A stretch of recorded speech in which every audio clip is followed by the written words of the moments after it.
Aumentano anche in Sicilia i nuovi casi di Covid-19 nelle ultime 24 ore con un leggero ma costante incremento, tanto da indurre il presidente della regione ad emettere una nuova ordinanza.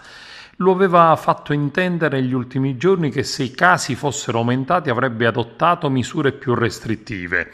ed immediatamente ha preso carta e penna e ha scritto una nuova ordinanza che stabilisce controlli e ingressi limitati nei locali e negli esercizi pubblici con sanzioni fino al massimo previsto per i trasgressori, ma anche misure sanitarie speciali per contrastare il diffondersi del virus tra i migranti sbarcati in Sicilia. Sono in sintesi alcune delle disposizioni contenute nell'ordinanza a firma di Musumeci dopo la pubblicazione dell'ultimo decreto del Presidente del Consiglio dei Ministri.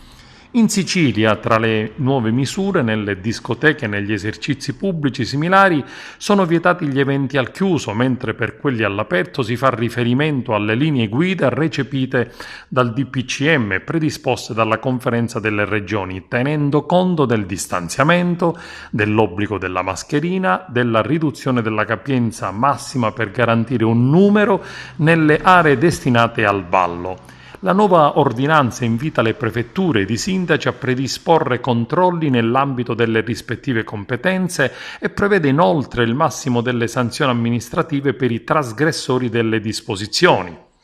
In particolare per le serate di Ferragosto, per agevolare l'organizzazione di controlli adeguati da parte delle autorità di pubblica sicurezza competenti, il governatore ha disposto l'obbligo di comunicazione entro le 48 ore antecedenti all'evento per gli esercenti delle attività destinate al ballo e con afflusso di pubblico numeroso. L'ordinanza spiega nel dettaglio anche alcune disposizioni legate all'emergenza migranti dopo gli ultimi episodi di fuga dei migranti, dalla pericolosità, promiscuità determinata nei luoghi in cui sono ospiti e naturalmente per gli assembramenti. Niente tendopoli per ospitare i migranti e in caso di altre strutture individuate dal governo centrale serve la preventiva idoneità della locale ASP al fine di evitare il più possibile la promiscuità dei luoghi di partenza e di accoglienza. Disposto altresì l'obbligo del tampone su ogni migrante sbarcato.